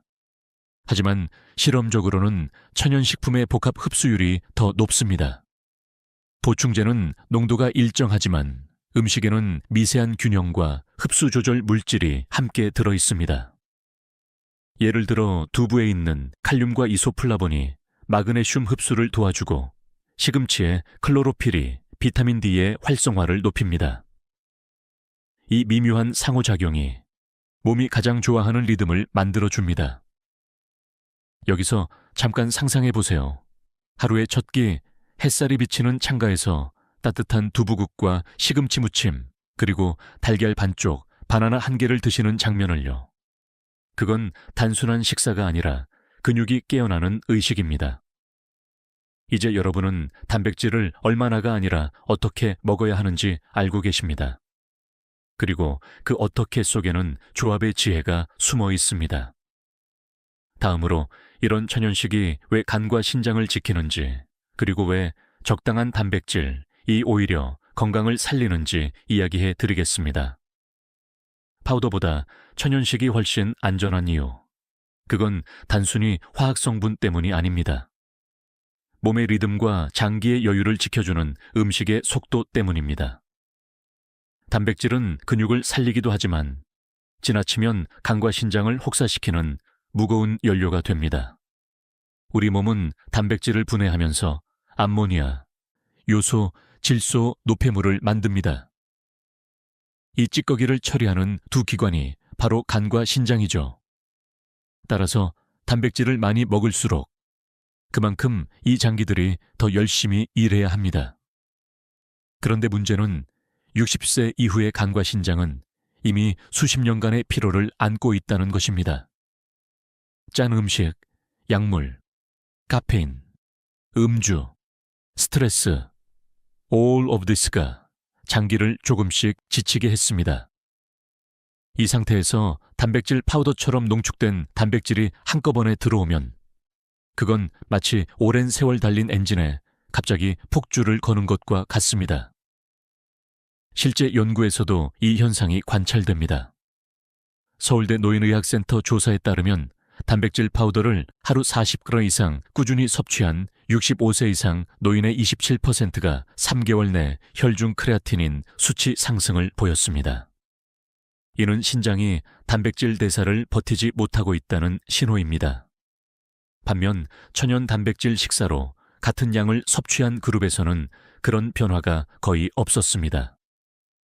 그 이유는 바로 흡수 속도의 차이입니다. 음식으로 먹는 단백질은 천천히 들어오고 그 과정에서 위관 소장이 순차적으로 에너지를 나누어 쓰기 때문입니다. 반면 파우더는 한순간에 흡수되어 간과 신장이 동시에 과부하를 받습니다. 이 미세한 속도의 차이가 바로 건강의 갈림길입니다. 그래서 저는 이렇게 조언드립니다. 단백질은 절대 한 번에 몰아먹지 마세요. 아침, 점심, 저녁으로 나누어 드세요. 하루 총량이 같아도 나누어 먹으면 장기가 쉴 틈을 얻습니다. 예를 들어 아침엔 두부 반 모, 점심엔 생선 반 토막, 저녁엔 달걀 한 개. 이렇게만 해도 근육은 충분히 단백질을 받아들입니다. 그리고 하루 물 섭취량을 1.5리터 이상 유지하세요. 단백질 대사 중 생긴 노폐물이 물과 함께 배출되어야 신장이 편안합니다. 간을 위한 팁도 있습니다.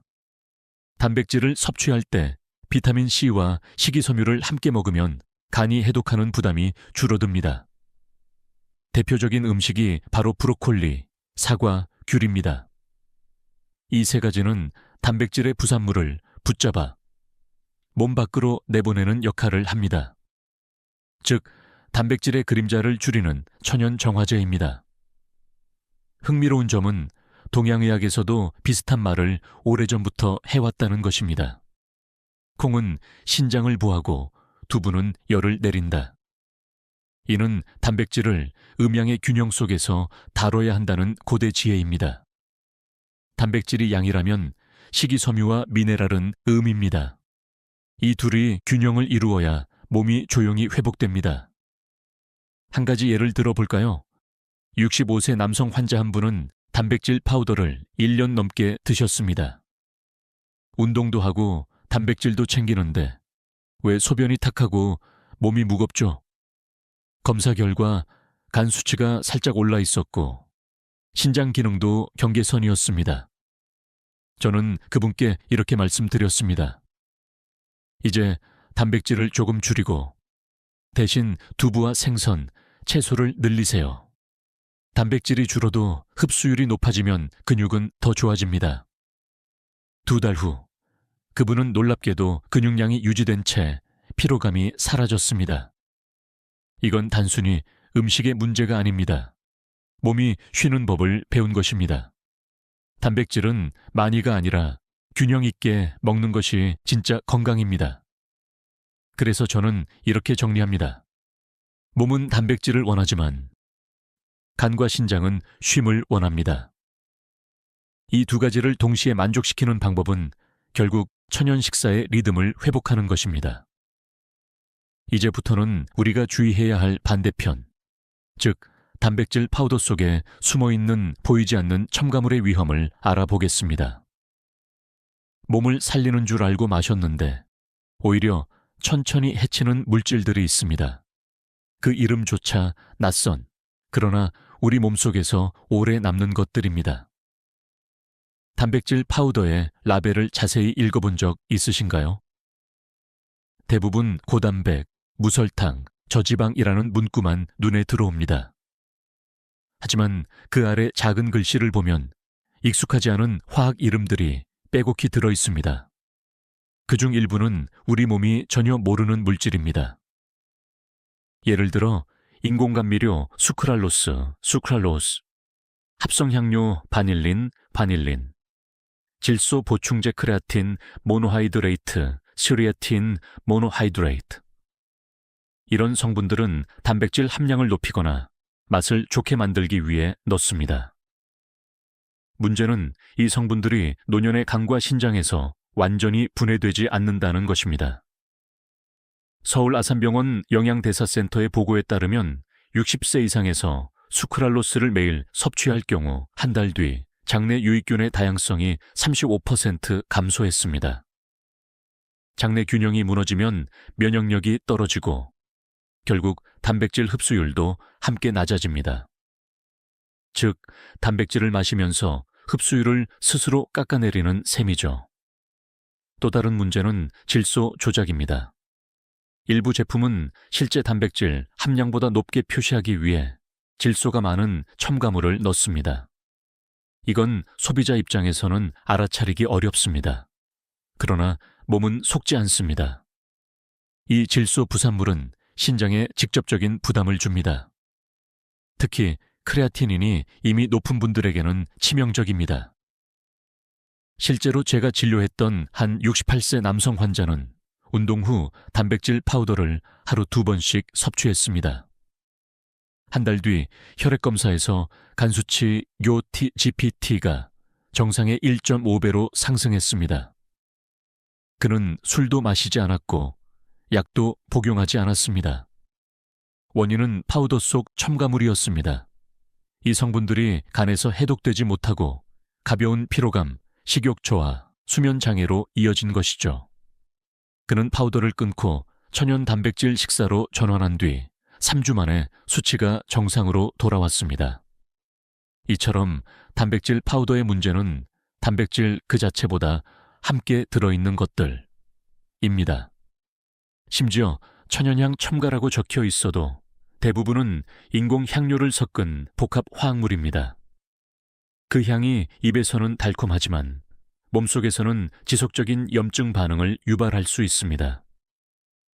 특히 장벽이 약한 노년층은 이 미세한 염증이 피로, 피부 트러블, 소화불량으로 나타나죠. 학계에서도 이런 논쟁이 이어집니다. 첨가물의 양이 극소량이라면 안전하지 않느냐, 그럴 수도 있습니다. 하지만 노년의 몸은 소량이라도 매일 반복되는 노출에 약합니다.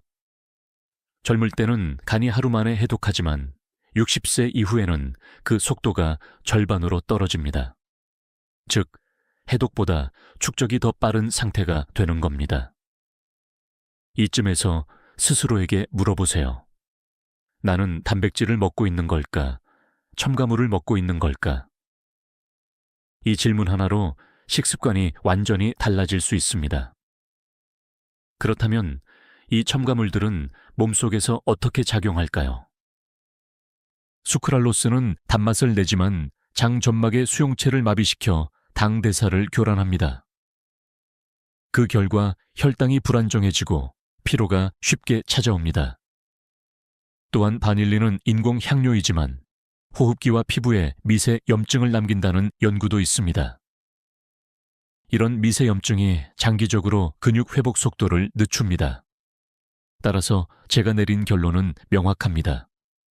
파우더는 단백질보다 첨가물이 문제다. 단백질을 보충하고 싶다면 그보다 먼저 라벨의 끝부분을 보세요. 거기에 적힌 이름 모를 성분이 많을수록 그 제품은 여러분의 몸과 멀어지는 길입니다. 다음 영상 구간에서는 이 첨가물보다 더 무서운 신장이 약한 사람에게 단백질 파우더가 위험한 이유를 설명드리겠습니다. 겉으로는 아무 증상 없지만 조용히 진행되는 손상은 이미 시작되고 있을지도 모릅니다. 신장은 말이 없습니다. 통증도 경고음도 신호도 거의 없습니다. 그래서 문제는 더 위험하죠. 조용히 그러나 꾸준히 손상됩니다. 그리고 단백질 파우더는 그 침묵을 더욱 깊게 만듭니다. 단백질을 분해하면 요소 유레아치가와 암모니아 같은 질소 노폐물이 생깁니다. 이걸 걸러서 소변으로 내보내는 기관이 바로 신장입니다. 그런데 파우더처럼 고농축 단백질을 한꺼번에 섭취하면 신장은 갑자기 처리해야 할 쓰레기를 몇 배로 떠안게 됩니다. 즉, 매일 밤 무거운 짐을 지는 셈이죠. 이런 상태가 오래 지속되면 어떤 일이 생길까요? 처음엔 아무 느낌이 없습니다. 그저 피곤하고 다리가 조금 붓는 정도입니다. 하지만 나 내부에서는 이미 사구체 혈액을 여과하는 작은 필터체가 들이 손상되기 시작합니다. 이 필터들이 하나둘 막히면 혈액 속 노폐물이 조금씩 쌓이고 결국 전신 피로, 소변 이상, 식욕 저하로 이어집니다. 서울 성모병원의 연구에 따르면 단백질 파우더를 매일 섭취한 65세 이상 노인의 22%가 6개월 이내 사구체 여과율 헤바치카차 이 평균 15% 감소했습니다. 반면 음식에서 단백질을 섭취한 그룹은 큰 변화가 없었습니다. 이건 단순한 수치 차이가 아닙니다. 신장이 실제로 쉬지 못하고 있다는 신호입니다. 더 무서운 건 나는 원래 신장이 약하지 않으니까 괜찮다라고 생각하는 순간입니다. 신장은 한계점이 올 때까지 버팁니다. 수년 동안은 괜찮다가 어느 날 갑자기 수치가 급격히 나빠지는 거죠. 이때는 이미 회복이 어렵습니다. 제가 기억하는 한 환자분이 있습니다. 72세 남성, 건강을 위해 매일 단백질 파우더를 마셨습니다. 운동도 성실했고 식사도 규칙적이었습니다. 그런데 어느 날 소변이 탁해지고 부종이 나타났습니다. 검사 결과 신장 기능이 40% 수준까지 떨어져 있었죠. 그분은 그저 근육을 지키고 싶었을 뿐인데 라며 눈시울을 붉혔습니다. 그때 제가 조용히 말했습니다. 몸은 근육보다 먼저 신장을 지켜야 합니다. 단백질 파우더가 위험한 이유는 그 안에 단백질이 너무 빠르고 너무 많기 때문입니다. 신장은 한꺼번에 몰려드는 질소를 처리하느라 평소보다 3배 이상 일하게 됩니다. 그 과정에서 미세한 염증이 생기고 그 염증이 반복될수록 신장은 점점 더 민감해집니다. 이걸 단백질 과부하 증후군이라고 부릅니다. 물론 학자들 사이에서는 적정량 섭취는 괜찮다는 의견도 있습니다. 하지만 그 적정량이 젊은 성인 기준이라는 게 문제입니다. 60세 이후에는 신장 사구체 수가 자연적으로 햇볕 한 30% 감소하기 때문에 같은 양이라도 부담이 훨씬 큽니다. 즉, 젊은 사람의 하루 권장량 1.2kg급 노년층에게는 영견철 8기교 이하로 줄여야 안전합니다. 그런데 시중의 단백질 파우더는 한 스푼만 마셔도 30, 40개 달합니다. 몸이 감당하지 못하는 양이죠. 신장이 약한 분들에게 가장 흔한 부작용은 부종, 소변 거품, 피로감입니다. 이 3가지가 있다면 반드시 단백질 섭취량을 점검해야 합니다. 특히 단백질 파우더를 마신 뒤 손이 붓는다면 그건 단순한 수분 문제 아닙니다. 신장이 SOS를 보내고 있는 겁니다. 예방은 생각보다 간단합니다. 첫째, 파우더 대신 음식으로 나눈 단백질 섭취. 둘째, 하루 물 1.5리터 이상. 셋째, 염분 줄이기. 소금이 많으면 신장이 노폐물을 배출하기 더 힘들어집니다. 넷째, 매주 한 번은 파우더 쉬는 날을 두세요. 신장도 근육처럼 회복이 필요합니다. 이 말을 기억하세요. 단백질은 근육을 지키지만 신장을 잃으면 그 근육은 의미가 없습니다. 건강의 진짜 기초는 근육보다 장기의 여유입니다. 이제 다음 파트에서는 단백질 파우더가 오히려 근육 손실을 일으키는 단백질 과잉 역설을 다루겠습니다. 몸이 영양을 받고 있음에도 점점 약해지는 이유. 그 역설의 중심에는 놀라운 생리학적 비밀이 숨어 있습니다. 많은 분들이 이렇게 생각합니다. 단백질은 근육의 연료니까 많이 먹을수록 좋지 않을까? 그럴듯하게 들리죠. 하지만 의학적으로는 정반대입니다. 단백질 과잉은 근육을 키우는 대신 피로를 쌓습니다. 그것이 바로 단백질 역설입니다. 이 현상은 특히 60세 이후에 두드러집니다. 몸의 대사 속도는 이미 20대의 절반 이하로 느려져 있습니다. 즉, 단백질이 들어와도 분해 활용 배출이 늦어지죠. 그 결과 단백질은 에너지원이 되지 못하고 간과 신장에서 처리되지 않은 채 노폐물로 변합니다. 이 노폐물이 쌓이면 몸은 피곤해지고 식욕이 줄며 심지어 근육 자체의 재생 능력도 떨어집니다. 즉, 근육을 만들기 위해 단백질을 먹었는데 결과적으로 근육 합성 효율이 떨어지는 모순이 생기는 겁니다. 실제 논문에서도 이를 확인할 수 있습니다. 도쿄 노인의학연구소에서 70세 이상 노인을 대상으로 단백질 섭취량과 피로도를 비교한 결과 하루 90kg 이상 섭취한 그룹은 그리머 이하 섭취 그룹보다 근육량은 비슷하지만 피로지수는 1.8배 높았습니다. 즉, 근육은 지켜도 활력은 잃는 겁니다.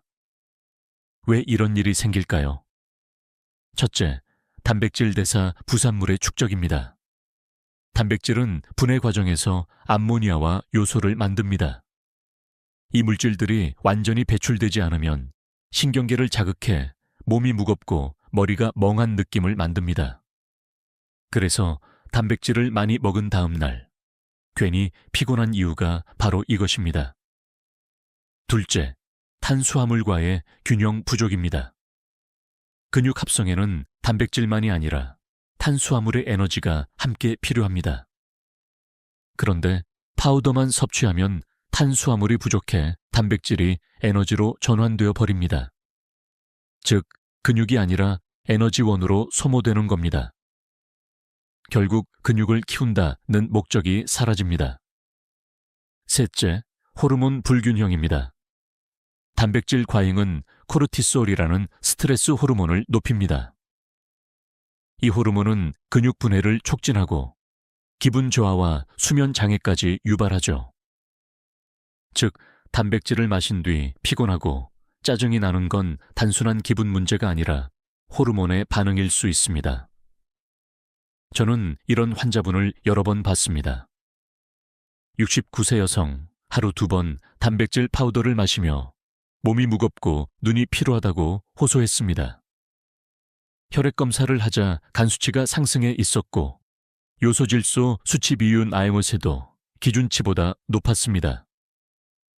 이건 몸이 단백질을 더 이상 원하지 않는다는 신호입니다. 그분이 파우더를 중단하고 두부, 생선, 채소 위주로 바꾼 뒤 2주 만에 피로가 줄고 숙면이 가능해졌습니다. 이건 단순한 개인 사례가 아닙니다. 우리 몸은 본능적으로 적당함을 알고 있습니다. 그런데 우리는 그 신호를 무시합니다. 조금 더 하다가 결국 몸이 스탑을 걸죠. 그때가 바로 피로, 부종, 소화불량, 근육통으로 나타나는 순간입니다. 이쯤에서 묻고 싶습니다. 당신의 피로는 나이 때문일까요? 아니면 단백질 때문일까요? 많은 분들이 노화 탓이라고 넘기지만 사실은 단백질 과잉이 만든 인공적인 노화일 수도 있습니다. 몸이 무겁고 자고 일어나도 개운하지 않다면 단백질 양을 한번 점검해 보세요. 균형의 핵심은 속도와 양입니다. 단백질은 근육을 위한 재료이기도 하지만 과하면 몸이 스스로의 재료를 깎아먹기 시작합니다. 그게 바로 단백질 피로 증후군입니다. 이제 우리는 단백질이 과하면 독이 된다는 사실을 알게 되었습니다. 다음으로 왜 많은 사람들이 이런 악순환에 빠지는지, 즉 단백질 파우더에 대한 심리적 의존 루프가 생기는 이유를 살펴보겠습니다. 빠른 효과를 줬다가 오히려 건강을 잃는 습관의 덫이 어떻게 만들어지는지 밝혀드리겠습니다. 단백질 파우더의 진짜 위험은 성분보다 습관입니다. 처음엔 단 한 스푼이었죠. 운동 후에 근육을 위해 조금만.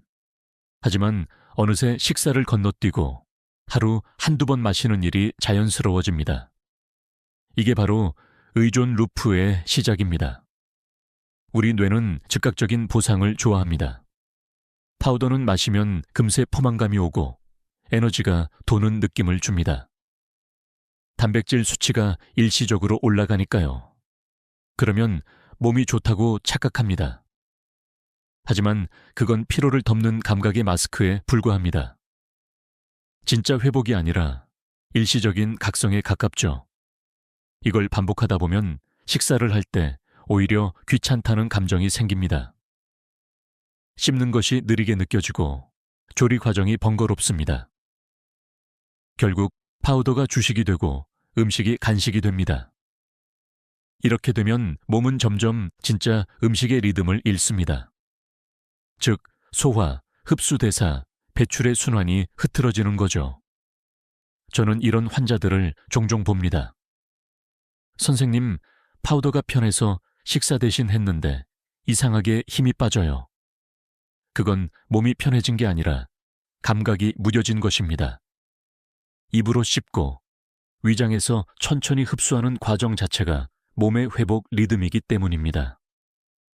그 리듬이 멈추면 몸은 에너지를 만들어내는 능력을 잃습니다. 이건 마치 커피를 마시는 습관과 비슷합니다.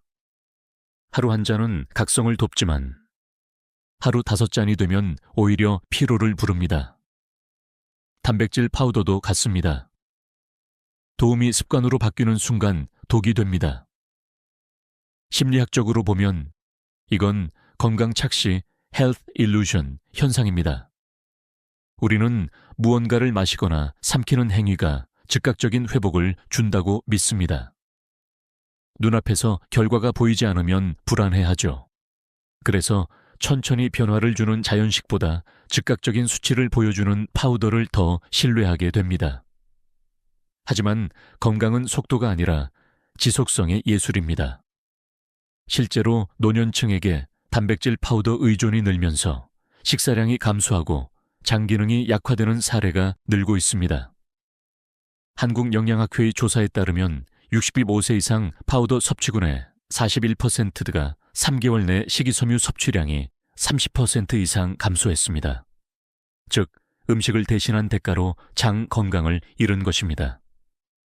이건 단순한 영양 문제를 넘어 심리적 패턴의 문제입니다. 나는 건강을 위해 노력하고 있다는 자기 위안이 실제로는 몸을 천천히 지치게 만듭니다. 즉, 단백질 파우더는 건강 행동처럼 보이지만 실제로는 건강 행동을 대체하는 착각이 됩니다. 이쯤에서 스스로에게 물어보세요. 내가 파우더를 마시지 않으면 불안한가? 만약 그렇다면 이미 습관이 아니라 의존일 수 있습니다. 몸이 필요로 하는 게 아니라 마음이 찾고 있는 것이죠. 이제 필요한 건 금단이 아니라 회복의 루틴입니다. 하루 한 끼라도 다시 음식으로 돌아오세요. 그 한 끼에 씹는 리듬이 몸을 다시 깨웁니다. 식탁 위에 두부 한 조각, 국 한 그릇, 생선 반 토막. 그 단순한 식사가 파우더 한 통보다 강력한 치료제가 됩니다. 이제 우리는 알게 되었습니다. 단백질 파우더는 약이 아니라 습관이 문제라는 걸요. 그래서 중요한 건 끊는 용기보다 바꾸는 지혜입니다. 단번에 멈출 필요는 없습니다. 단지 하루 한 번에 진짜 식사를 다시 복귀시키는 것, 그게 시작입니다. 이제 다음으로 파우더를 끊고 천연식으로 돌아간 한 여성의 이야기. 74세의 몸이 어떻게 근육과 활력을 되찾았는지 감동적인 회복 사례를 들려드리겠습니다. 제가 평생 기억하는 한 환자가 있습니다. 74세 여성, 이름은 이정화 씨. 늘 조용하고 부드러운 분이었습니다. 진료실에 들어올 때마다 작은 목소리로 인사하셨죠. 선생님, 오늘도 왔어요. 다리가 자꾸 힘이 빠져 추져요. 그분은 2년 전부터 매일 아침 단백질 파우더를 드셨습니다. TV에서 본 건강 프로그램에서 노인은 단백질이 부족하니 보충제를 챙겨야 한다는 말을 믿고 시작하셨다고 했습니다. 처음엔 효과가 있는 듯 했습니다. 피곤이 줄고 손끝에 힘이 생기는 것 같았죠. 하지만 2달이 지나자 이상한 변화가 찾아왔습니다. 다리가 점점 무거워지고 저녁이면 부종이 심해졌습니다. 수면의 질도 나빠졌고 아침에 일어나면 머리가 띵했다고 하셨습니다. 검사 결과 단백질 수치는 높았지만 크레아티닌과 요소질소 수치가 함께 상승해 있었습니다. 몸은 단백질을 받아들이지 못하고 버티고 있었던 겁니다. 저는 그때 이렇게 말했습니다. 이제 파우더를 잠시 쉬어볼까요? 대신 식사로 단백질을 채워봅시다. 그분은 처음엔 불안해 하셨습니다. 그럼 근육이 더 줄지 않을까요? 하지만 천천히 한 걸음씩 시작했습니다. 첫 주에는 매일 아침 두부 반 모아 시금치 무침, 점심에는 고등어 반 토막, 저녁에는 삶은 달걀 하나. 단백질 파우더 대신 이 음식의 리듬을 회복하는 실험이었죠. 2주가 지나자 놀라운 변화가 생겼습니다. 선생님, 다리가 덜 붓고 잠이 잘 와요. 그 말 속에는 안도와 기쁨이 섞여 있었습니다. 혈액 검사 결과도 좋아졌습니다. 신장 수치가 안정되었고 간 수치도 정상으로 돌아왔습니다. 한 달 뒤 그녀는 마치 다른 사람이 된 듯 보였습니다. 요즘은 걸을 때 발이 가벼워요. 하루가 짧아요. 그 웃음은 그 어떤 보충제보다도 건강했습니다. 몸이 진짜 회복될 때 얼굴에 생기는 그 평온함, 의사로서 수십 년을 봐왔지만 볼 때마다 가슴이 뜨겁습니다. 이정화 씨의 변화는 단순한 영양 문제가 아니었습니다. 그건 습관의 복귀였습니다. 몸이 기억을 되찾은 겁니다. 씹는 감각, 냄새, 온도, 그리고 식탁에서의 대화. 이 모든 것이 몸의 리듬을 되살렸습니다. 그녀는 파우더를 버린 게 아니라 자연과 다시 연결된 것이었습니다. 그 후로 그녀는 진료 때마다 늘 작은 수첩을 꺼냈습니다. 거기엔 오늘 먹은 음식이 적혀 있었습니다. 두부, 생선, 바나나, 시금치, 미역국, 그리고 마지막 줄에는 항상 이렇게 적혀 있었습니다. 파우더 없이도 괜찮다. 저는 그 문장을 볼 때마다 마음속으로 이렇게 되뇌입니다. 몸은 스스로 회복할 힘을 알고 있다. 지금 이 영상을 듣고 계신 분 중에도 아마 이정화 씨처럼 건강을 되찾고 싶다는 마음으로 단백질 파우더를 마시는 분이 계실 겁니다. 하지만 기억하세요. 건강은 무엇을 더하는 것보다 무엇을 덜어내는 것에서 시작됩니다. 몸을 괴롭히는 습관을 하나 덜어내는 순간 그 자리에 회복이 들어옵니다. 단백질 파우더를 끊는다는 건 단순히 한 통의 가루를 버리는 게 아닙니다. 그건 몸을 다시 믿는 일입니다. 내 몸은 스스로 강해질 수 있다는 믿음. 이게 바로 회복의 첫걸음입니다. 다음은 오늘 이야기의 핵심을 정리하며 좋은 단백질과 나쁜 단백질을 구분하는 마지막 원칙, 그리고 다시 균형을 되찾는 방법을 함께 정리하겠습니다. 이제 우리는 단백질의 두 얼굴을 보았습니다. 근육을 살리는 영양소이기도 하고 몸을 피로하게 만드는 부담이기도 합니다. 그 차이를 결정짓는 건 양도, 제품도 아닙니다. 균형의 감각입니다. 많은 분들이 이렇게 물으십니다. 선생님, 단백질은 얼마나 먹어야 하나요? 저는 숫자로 대답하지 않습니다. 대신 이렇게 말하죠. 당신의 몸이 가볍게 느껴질 만큼, 몸은 놀라울 만큼 정확한 신호를 보냅니다.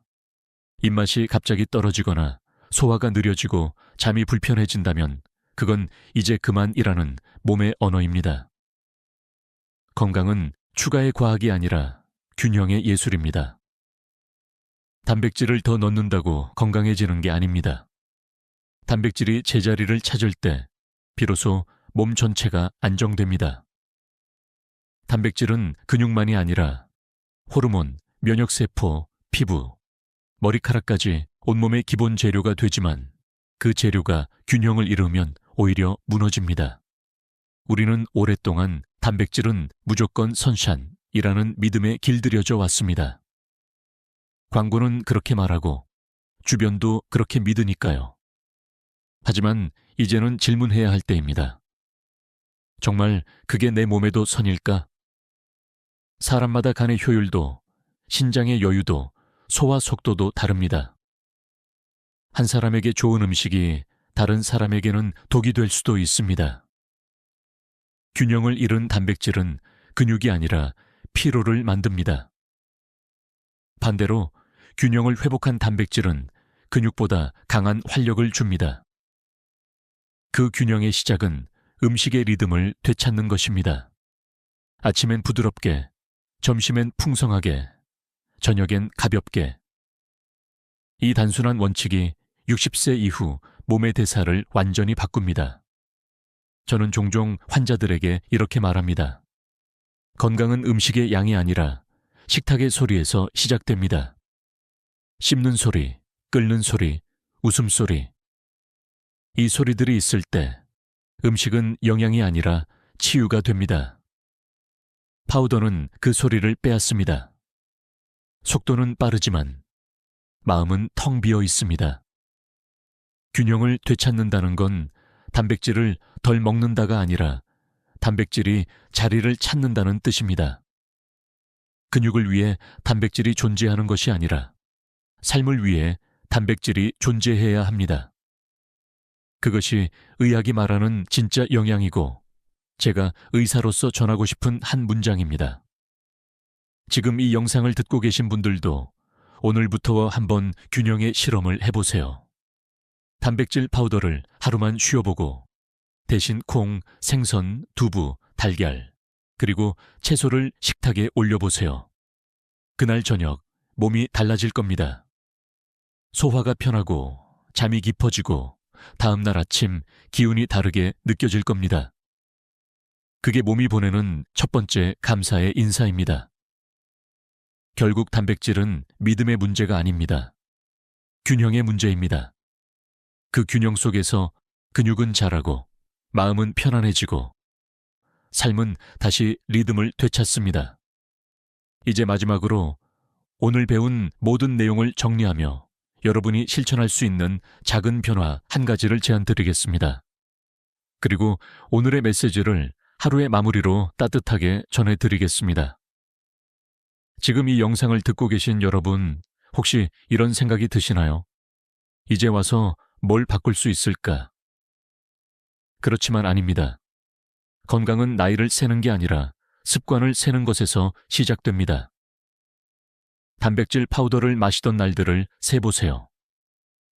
그 수만큼 이제 천연 음식을 먹는 날들로 채워가면 됩니다.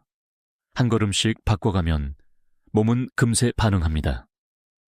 그건 제가 수많은 환자에게서 직접 본 기적입니다. 단백질은 단순한 영양소가 아닙니다.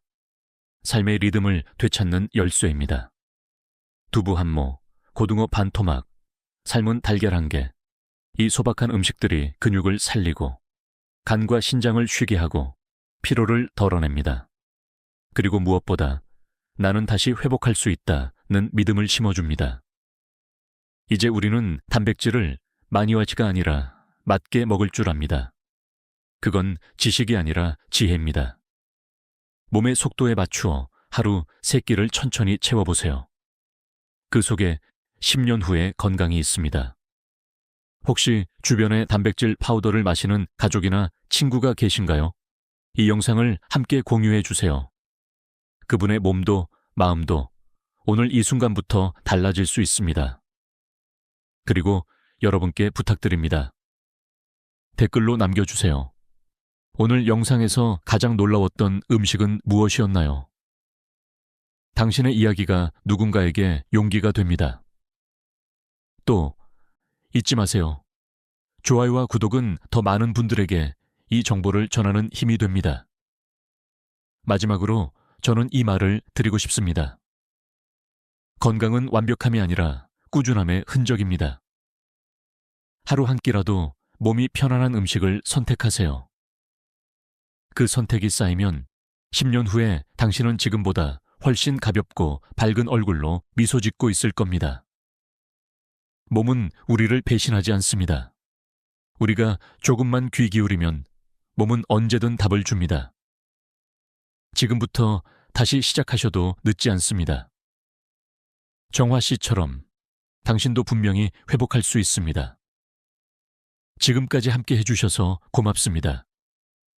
이것이 오늘의 마지막 메시지입니다. 우리는 할 수 있습니다.